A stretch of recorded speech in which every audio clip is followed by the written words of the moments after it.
LiSTNR production.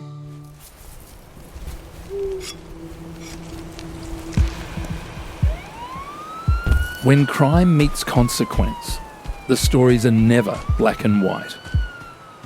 Dr. Terry Goldsworthy is a criminologist, former detective inspector, academic, and one of Australia's most respected voices on criminal behaviour. With over 2 decades in law enforcement and a deep academic grounding in forensic criminology, Dr. Goldsworthy brings a rare dual lens to the world of crime, blending frontline experience with sharp, evidence-based insight. He's investigated everything from organised crime to serial offenders. And now, as an associate professor of criminology at Bond University, he continues to analyse the patterns and psychology behind Australia's most confronting cases.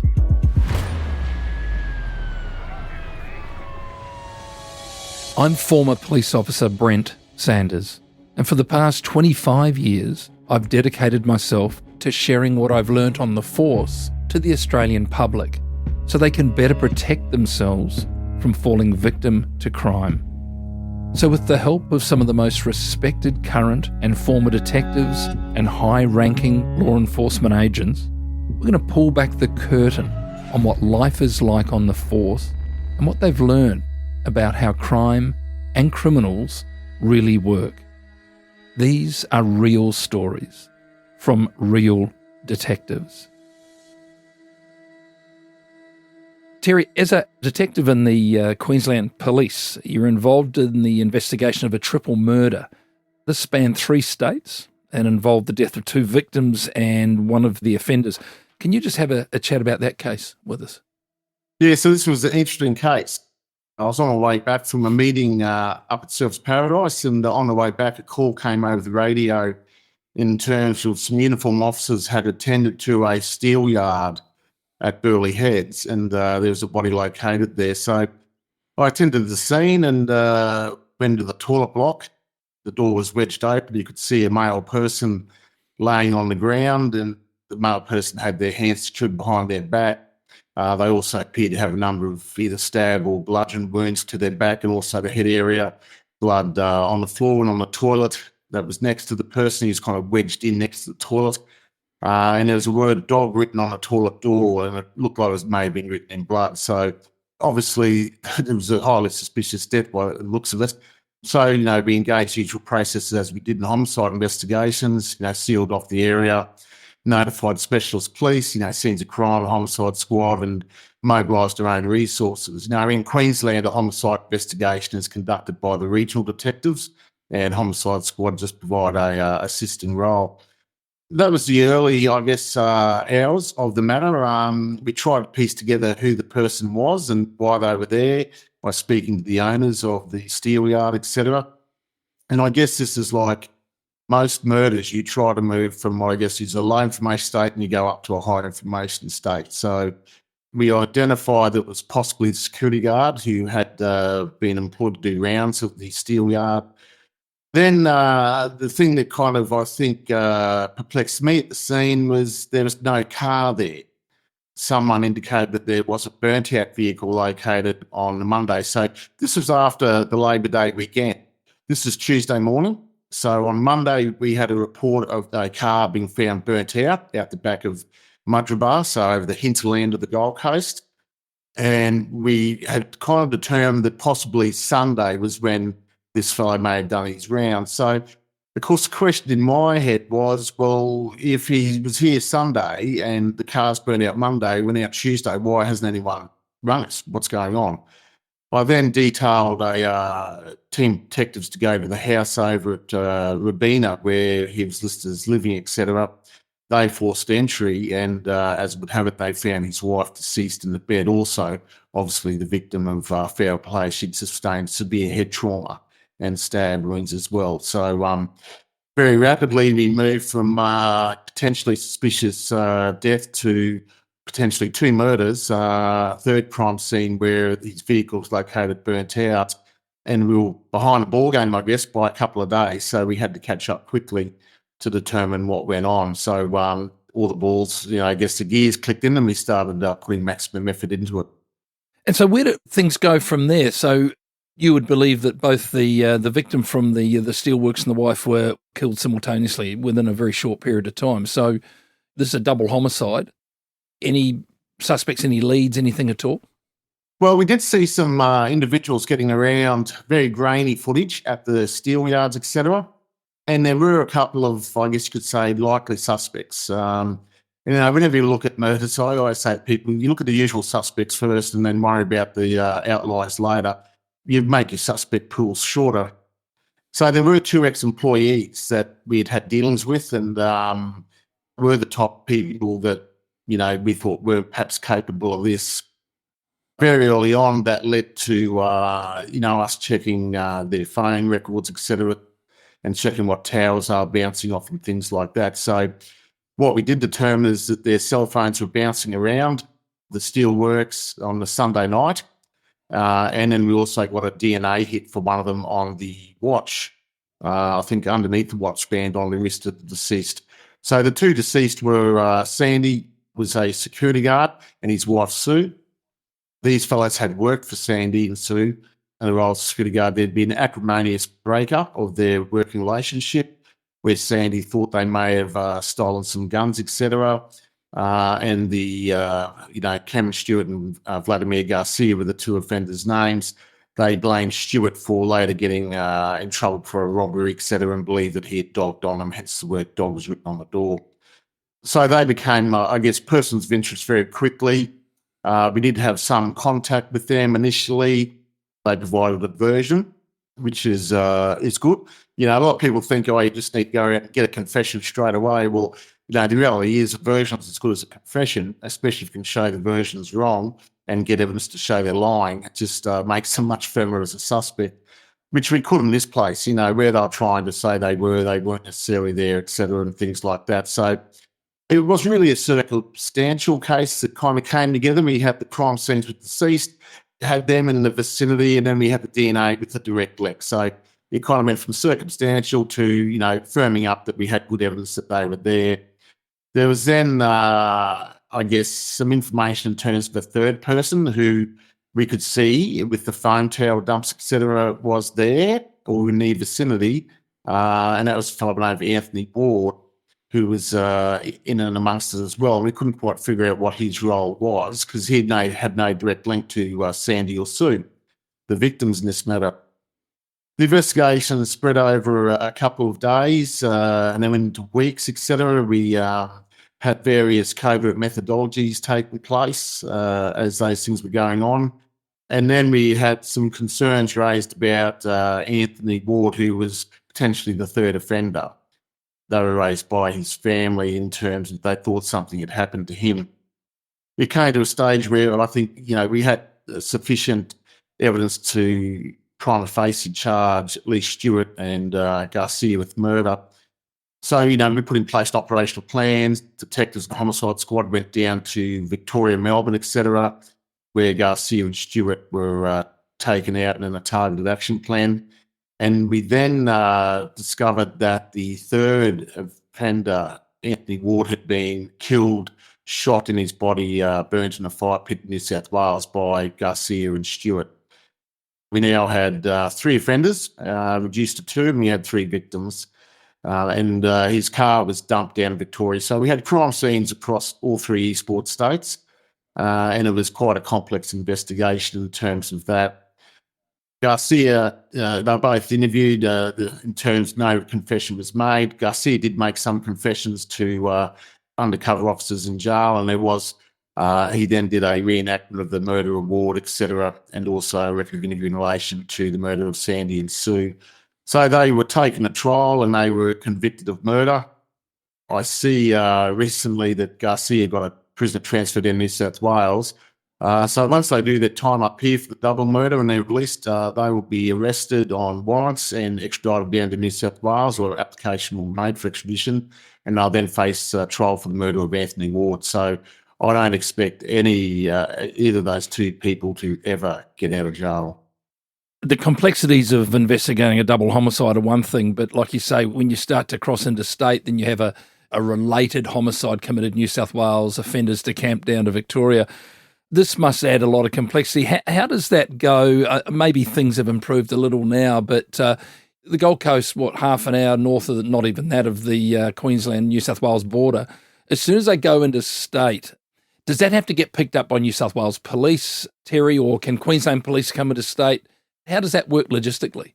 Yeah, so there is an arrangement between the border services. So you've got New South Wales Police and Queensland Police are what we call special constables. My understanding is this should be the way it is throughout the state wherever you have a border butting up against another state. But sort of in the Gold Coast for many years now, we've had the police down here sworn in as special constables and vice versa for tweed heads. So what that means, if you're a Queensland officer pursuing a car, for instance, over the border, you can continue to pursue it. You can arrest the person and the New South Wales Police will come and take that person out of your custody, and then the extradition has to be made. Stop to make extradition applications, but you can go across the border. So it's not the case that, you're chasing someone, cool and gutter, you hit tweed heads, stop, there's the border, and the fella stands there laughing at you. They do that, they'll realise very quickly their mistake. And, we've had that occasion here where pursuits do go over the border and Queensland will follow them initially and New South Wales pick it up and take it over. There is arrangements in place to deal with what is a practical issue that we have to get around. And also, just for the listeners, the third homicide of the accomplice, Anthony Ward, he was allegedly murdered in New South Wales. These two individuals, Garcia and Stewart, they can't be charged with that New South Wales homicide in Queensland. As you alluded to, they do their time in Queensland, they walk out, they're arrested or extradited to New South Wales, and then they'll face charges in this state. That's how that system works, isn't it? Yeah, well, Garcia's in New South Wales now. He transferred down there to prison, so they'll just get him if he's ever released. Cameron Stewart will be, there'll be an application sought for extradition. And to me, that's a comforting thing because, I did plenty of murders in my time at police. I probably, investigated or was involved in one form or another in about 25. As a arresting officer, a corroborating officer, or just a tracker, taking statements to be an investigative manager. And, some of the people you engage with who murdered, I would say, you term them as normal people. Like I was speaking to my class the other day about the Michelle Baggett murder, and I was watching a video where we did a reenactment with Kevin as to how he did the murder. And they were saying, you just told him like he's a normal person. And I said, well, he was. He was nice enough. He was nice enough to talk to. I said, he was a normal person. I said, he killed someone and we made sure that we took the action for that. I said, but, one of the ways you get to interact with offenders is by, humanising your interaction. I said, if you just want to speak to them like a piece of dirt, they won't speak to you. I said, I saw many of my younger officers make that mistake. There was a domestic homicide where a fellow had stabbed his wife 10 times, 11 times, got him back to the station and he was covered in blood. He'd run the police. And I said, get him in and do an interview. I said, it's always beneficial to get interviewed, whether you get a version or whether you get a confession. It doesn't matter. It's beneficial. And he asked for his cigarette and the detective sergeant, who was a good friend who was doing it, turned around and said, mate, you're not getting a cigarette. You just murdered someone. Sit down and shut up. And I thought, no, that's the wrong answer. You should have got him a cigarette, been nice, and then he probably would have sat down and done an interview with you. I just didn't understand how people couldn't build a rapport like you do with a witness, build a rapport with an offender, because ultimately your job is to get as much evidence as you can to convict that person. So if you're going to be nice to them for a couple of days, be nice and do what you need to do. But, Kevin Baggett was he was an average guy, nothing outstanding about him, plain. You could talk to him about anything and he's fine, but he killed his wife. Whereas Stewart and Garcia, to my mind, were real killers. I say that to minimise the other murders, etc. But these guys, I thought, were highly dangerous. And, as I said, come across plenty of people who kill people, and they did not necessarily make me worried or scare me or anything. But these two guys, I just thought they should never get out because they are extremely dangerous. I don't think they would hesitate to kill again if they had enough motivation to do it. Terry, it's such a valid point that you make about that. I've had the privilege of sitting across the microphone here to a large number of detectives who, like yourself, have worked on very high-profile cases. I remember Ricky Hennessy, one of my earlier interviews a couple of years ago, he arrested and charged Malcolm Naden, who had been on the run New South Wales for 7 or 8 years, rapist, homicide, the whole 9 yards. He built a rapport with him to the point where Hennessy became the only police officer that Naden would talk to, which led to him doing numerous visits down to Goulburn Supermax, which resulted in a 24, 25-page full confession of his crimes. And he spoke about this. You'll go nowhere if you treat him like a rapist, like if you're working with a child sex offender and you treat them as a child sex offender, you're not going to get anywhere with rapport or anything at all. And that's where you're going with this, isn't it? Yeah, it is. I mean, you've got to build up a relationship. I mean, it's like, you got to build a relationship with your students, you got to build a relationship with your staff if you're a senior manager in the police or whatever. I mean, everything's about human relationships. Now, if your job as a detective is to interact with criminals who have committed horrendous acts, then your job is to build a relationship with them. And, you can beat the drum for outrage when you go home or have a couple of beers or whatever, but whilst you're doing the job, my expectation was that professionalism will rule all, and you will go in and do your job and do it to the most effective means you can to get the best outcome for the victims and the public. Terry, you mentioned that it was, I think, Garcia or Stewart, one of the two, whilst incarcerated, had some interaction with undercover police officers in jail that were able to extract or obtain some information from them. Are you able to put a bit of a spotlight on that, or is that something that you can't go into in too much detail? Oh, look, I think it's not secret knowledge anymore. I mean, every solicitor worth their salt knows it. But obviously, there's opportunities to put in undercover or covert officers, and it's a widespread tactic that's done. And, the advice of solicitors is when people will charge, usually in terms of murders, etc., they give the advice, don't talk to anyone when you put in a cell. Now, of course, people in those situations are obviously stressed, and sometimes they like to talk. So, you can give them that advice as a solicitor, but it won't always be effective. And look, I mean, it's just like telephone intercepts now. I mean, everyone knows we have the telephone intercept powers, but criminals still talk on the phone. So, these methodologies, I guess, become more public knowledge. But they still work, and they're still worth trying because, in the heat of the moment, someone may not remember what a solicitor told them 2 weeks earlier, etc. So there are a range of methodologies that can be done. And I guess, if you look at the Mr. Big technique, that was the ultimate expression of putting someone with a covert officer to see if they make an admission after the offence. And I guess that's the antithesis of what, we would do, where you would insert a covert with an offender. In the Mr. Big operations, you insert the offender into the covert operation. So it is quite different and quite novel in terms of that, but, very resource intensive, et cetera, for those things. So I think only the most high profile investigations get the benefit of that kind of resourcing. I guess, as you say, too, the proof's in the pudding, and there was, it sounds like there was some evidence gleaned by those UC officer within the prison system in discussions that they had with either Garcia or Stewart, and it assisted in that in their convictions there. Yeah, certainly with Garcia it was beneficial. So, that just led to assisting in terms of the conviction. I mean, I think Cameron Stewart's DNA was located, so he was pretty much shot, being under the watch or, located on the wrist there somewhere around near the watch band. But, every bit of different evidence helps in terms of completing the picture. And, ultimately the job of the investigator is to take intelligence and information, turn it into evidence that can go before a court and tell a story to a jury. So, I worked with a criminal defence barrister for many years at Bond University, where I teach now, and he always used to say, you don't need a motive to prove murder. And I'd go, yes, Joe, you're correct, but it makes it much easier for the jury to understand. And I said, that's the secret. If you can get the jury to understand, then you're halfway to success. Terry, July 1998, you're involved in the case of a missing person, Michelle Baggett, which quickly became a homicide investigation. Can you discuss this case with us? Yeah, this case was a good example, I guess, of someone, an officer being alert to what was going on. So there's a duty officer, Senior Sergeant Brent Sanders, who was quite experienced at that point in time, and he contacted us, I think it was a Friday night, working a 2 to 10 shift. I was a detective sergeant at Surface Paradise CIB, and he contacted us, said, look, there's a missing person I think that's suspicious. And we went, okay, what is it? And, it was Michelle Baggett, middle-aged woman, hadn't picked up her child from school and hadn't been heard from. And the de facto had reported them missing. And being a father of 2 children now, you go, well, yes, that is unusual that you wouldn't pick a child up and no arrangements are made and the child's left at school, no one knows anything about it.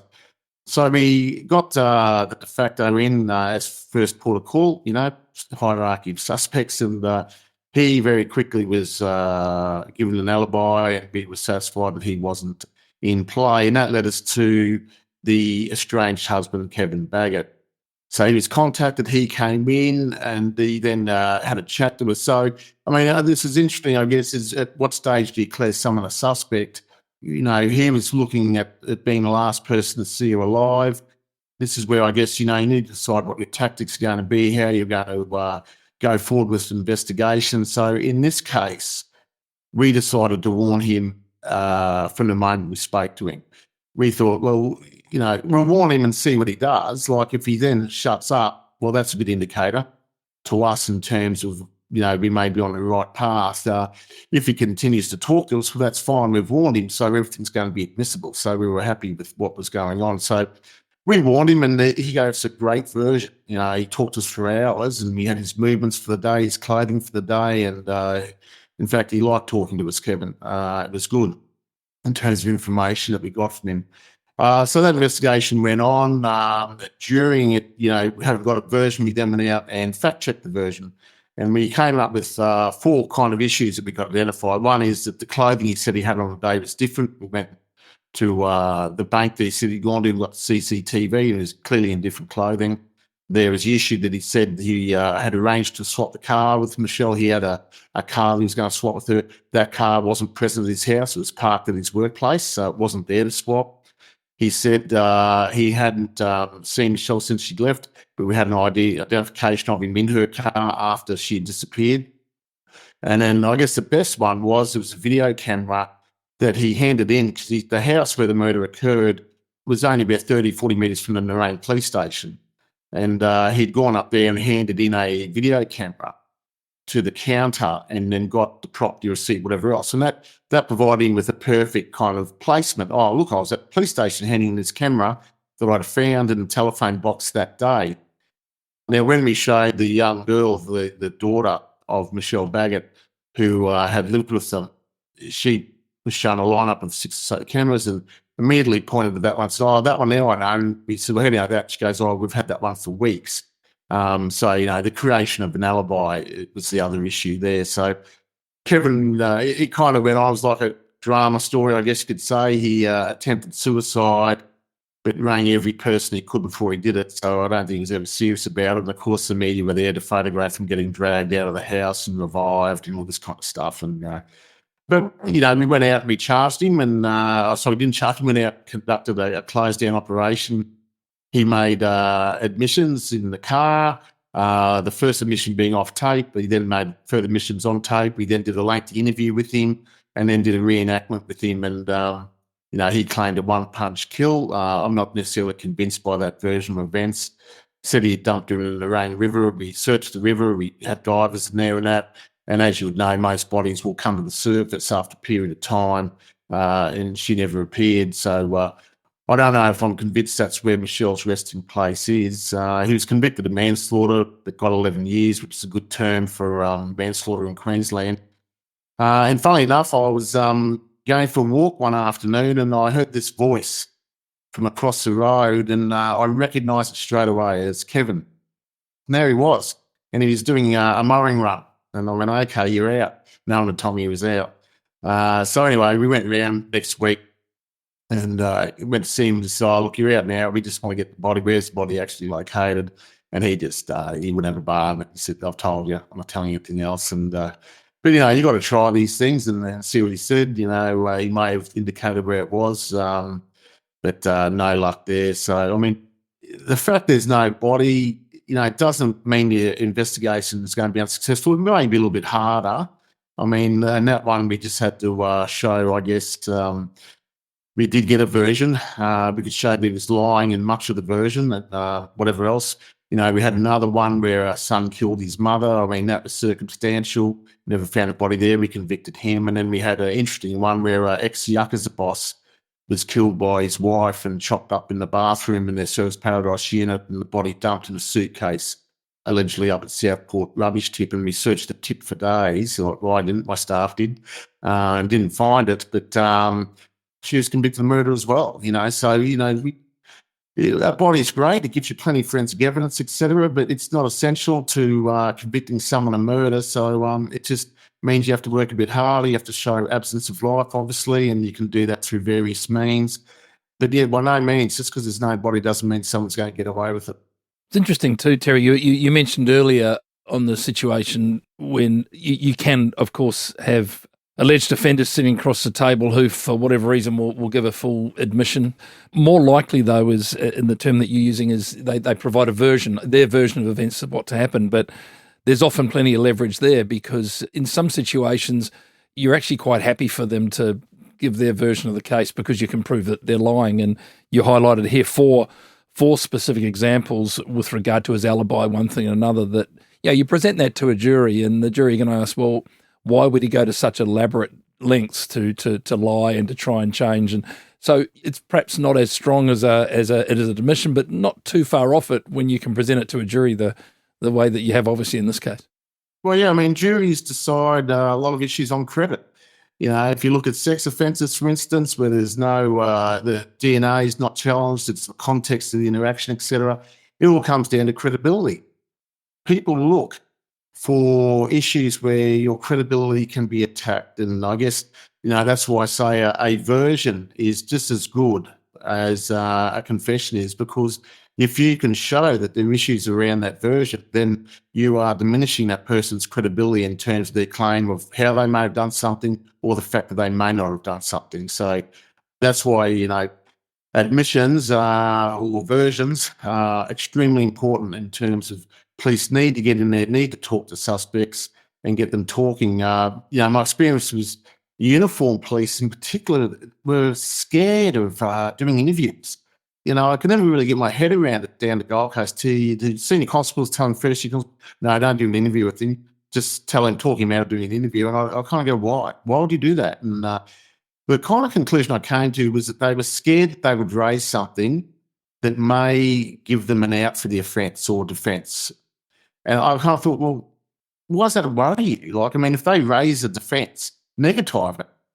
Go out and investigate and negative it. If they raise a defence that should stand, then you shouldn't be charging them anyway. So I didn't see a downside to them doing that.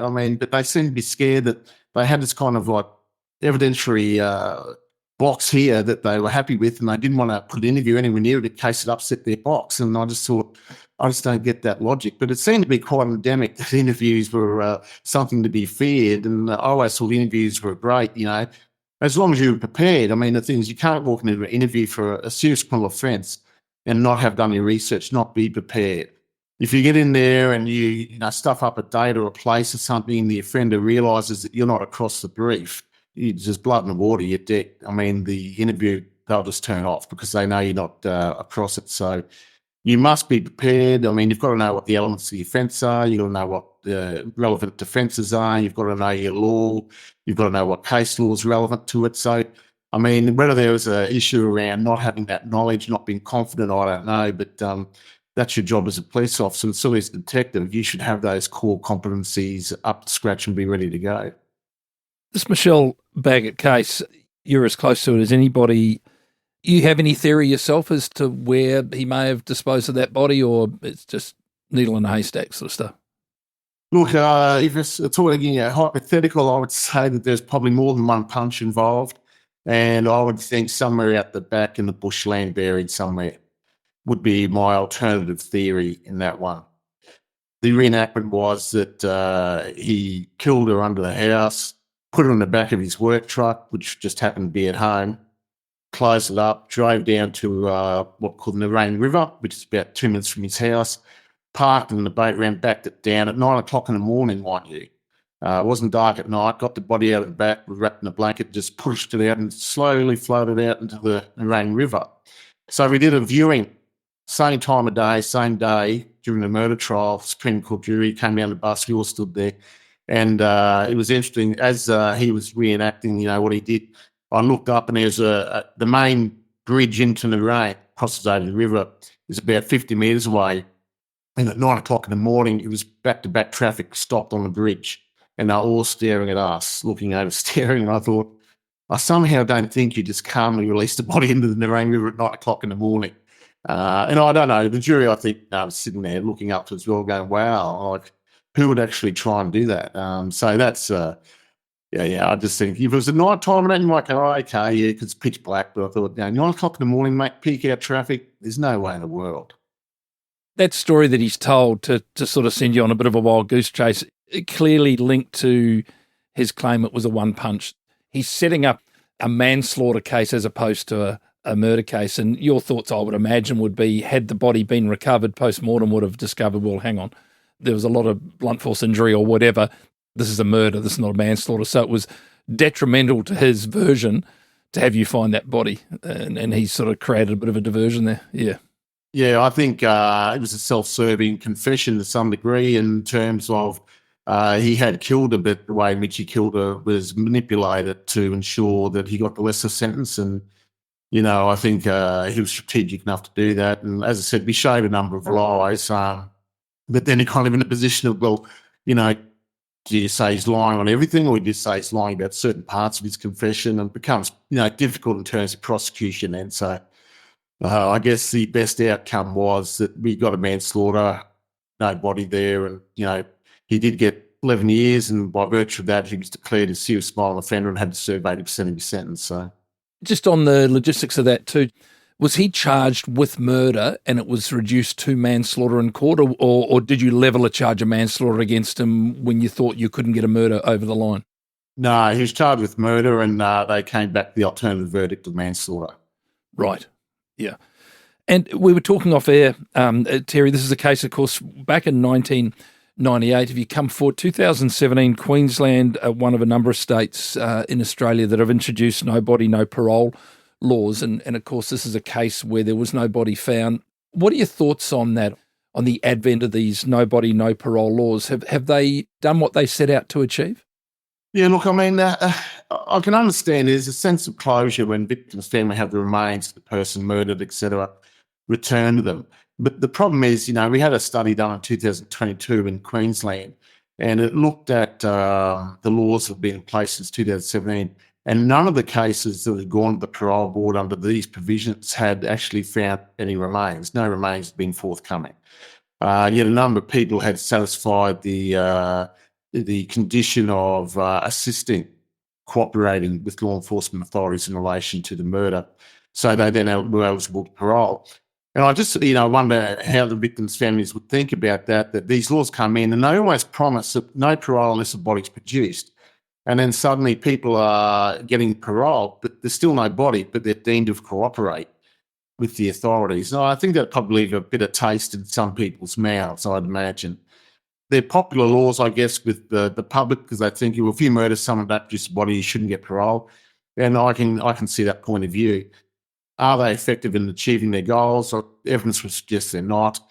Is there potential for them to do more harm to victims on occasions where these people cooperate but don't produce a body as a result, and then they get parole? There is that potential there. So I think they're a bit of a double-edged sword in terms of that. And, of course, you have the issue of if someone is saying they didn't kill someone and they're convicted, then they're not going to be able to produce a body, but they'll never get parole. And we know that there are wrongful convictions for murders in Australia. So, that potential is there as well.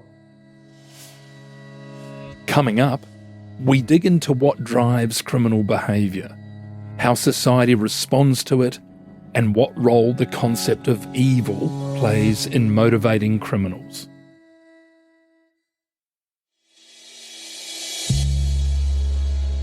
Terry, every episode of Crime Insiders has dealt with some form of crime or crimes, whether these crimes are premeditated, impulsive or otherwise. You actually complete a PhD on evil and its relevance from a criminological and sociological viewpoint. I'm just really interested in the work that you've done there. How does evil fit into the narrative of crime? Is it always a factor or to some degree? I'm just interested in your thoughts. Yeah, look, it's an interesting concept. I mean, we often hear the word evil used. I mean, if you think back to 9/11, George Bush said, today our nation saw evil. So, I kind of asked the question, well, what did we see? What is it when we say, oh, that's evil? What are we talking about? What are we actually labelling? What kind of behaviours? So I killed two birds with one stone here. One, I had interest in the concept of evil, and two, as you can see by the boats behind me, I have a kind of military interest too as a young kid and throughout my life. And my interest had been piqued by a group in World War II, part of the German SS. I remember reading my first book on them, and I was in my early 20s, I guess, and I thought, who are these guys? Like, they're not the German army, but they're supposedly quite good soldiers, and what are they?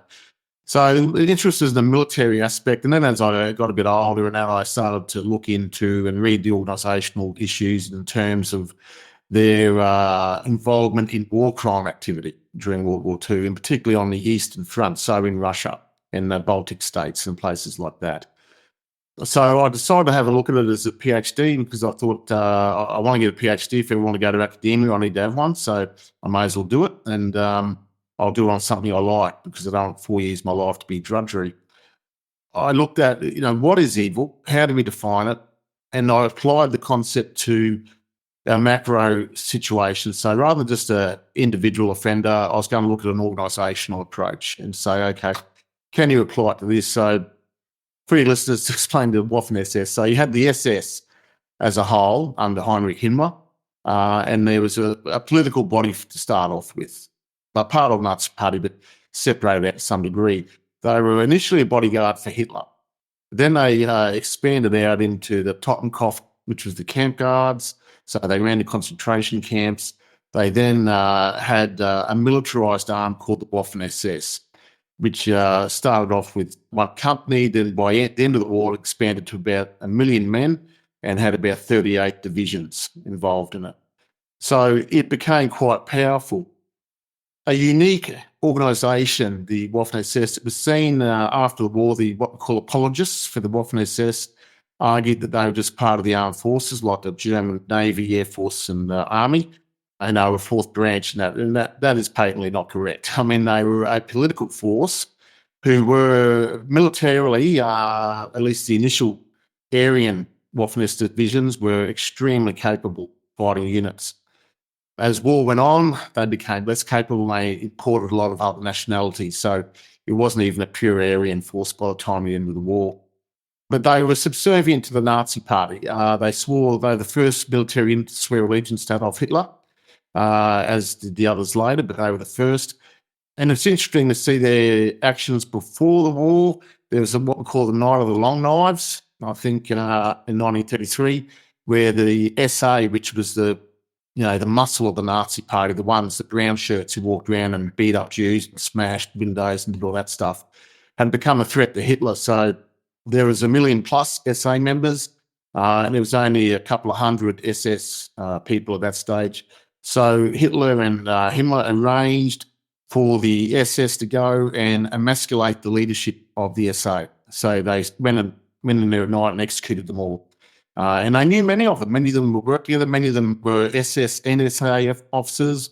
Didn't matter. They executed them. And it was at that point that Hitler realised, okay, this is an internal unit I can use to kill internal enemies, and I'll also use it to kill the external enemies, such as the Jews, the Russians, the Commissars, etc., the Slavs.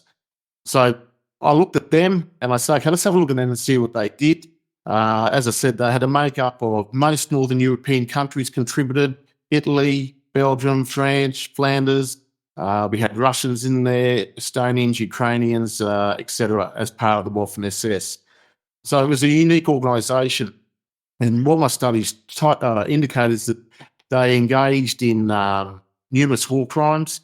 They ran the concentration camp system that killed over 6 million Jews.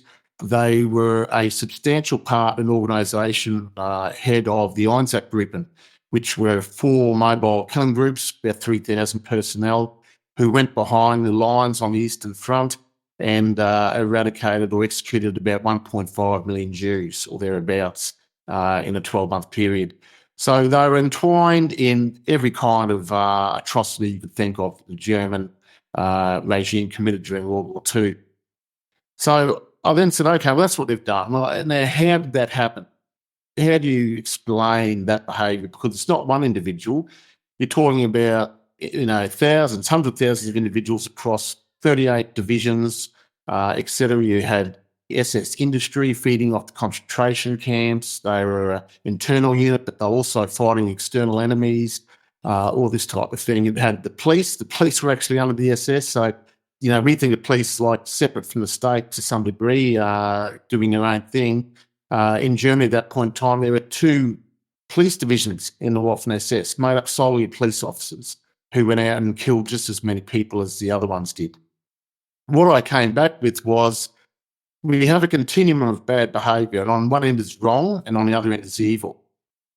And I kind of said, well, what things do we say are evil, etc.? And I came back and I said, there's 3 things usually. One is the innocence of the victim, the senselessness of the act, so we cannot rationalise what they did. And then there's uniqueness, so the way the act is done. If you look at the Holocaust of the Jews, you would say, well, the victims were innocent. There's no causation to kill 6 million people, women and children and men. Then you look at uniqueness. The scale makes it unique. And then the senselessness, what was the rationale? And for us, there is no rationale. But for the Nazis and for Hitler, if you look at Mein Kampf, very early after World War I, he formulated this, thought process or worldview that the Jews had been part of the apparatus that stabbed the army in the back in World War II and led to their defeat and their embarrassment and the Versailles Treaty and all that kind of stuff that festered resentment. So that is rationale for the Nazis and Hitler. It's not rationale for us, And I make that kind of, observation that there is a rationale to why these people do acts that are evil, and it makes sense to them, but it's not sense to us. So I reject the notion of an evil person, that someone just does evil for evil. I go, no, I don't agree with that. I think these people do these acts to an end. Now, you might have a psychotic episode and you just want to be evil, so you're going to kill someone. Well, that's still a rational reason. You want to be evil, so you've got to do an evil act, even though you're psychotic. We don't understand it, but the person doing it would. You've got that intentional act or omission. You don't necessarily have to do something to commit an evil act. I think people cause these acts or do these acts through what I call interactive causation. So it's like a Venn diagram, they loop over. So you have people of a certain disposition in a certain context, situational context, will commit an evil act. They'll combine and bang, there's the evil act that will happen.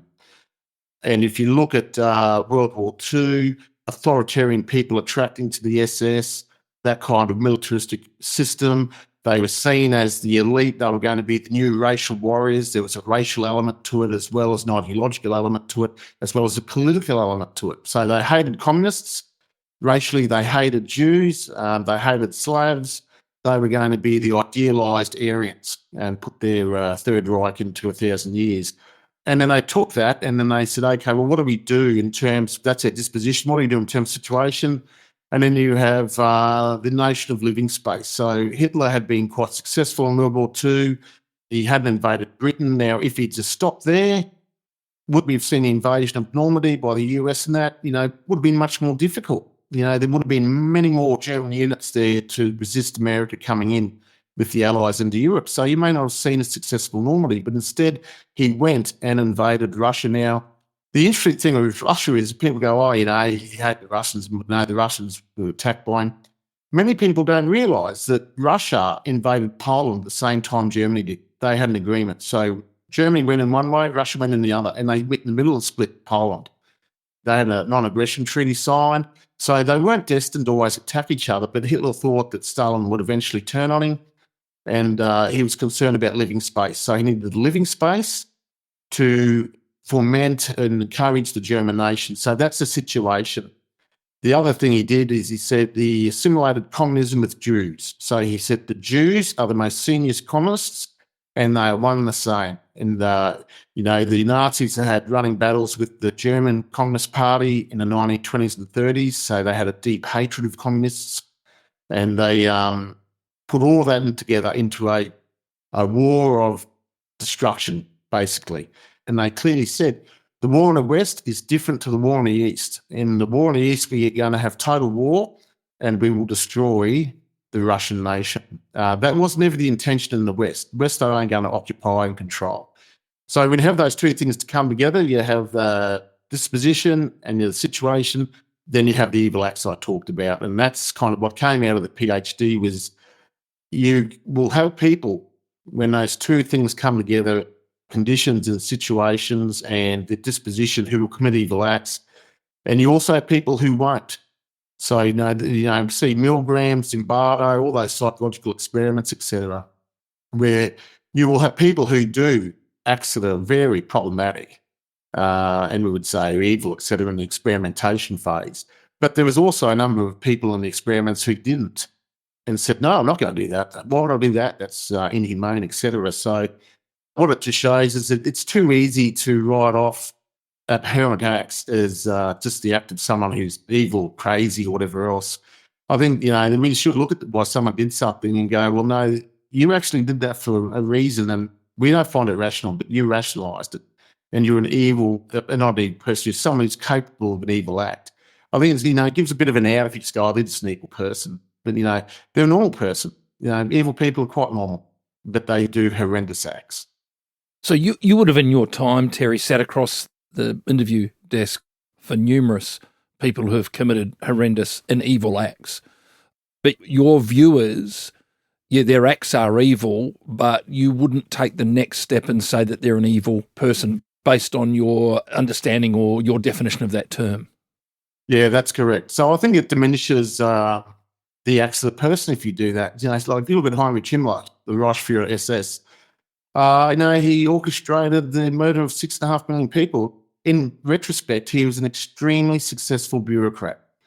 But in real life, he was an uninspiring person who, would have fitted behind a library loan counter as easily as in charge of the SS. So, and I think that's probably a great example. People go, well, there's one of the guys who orchestrated one of the worst atrocities in human history.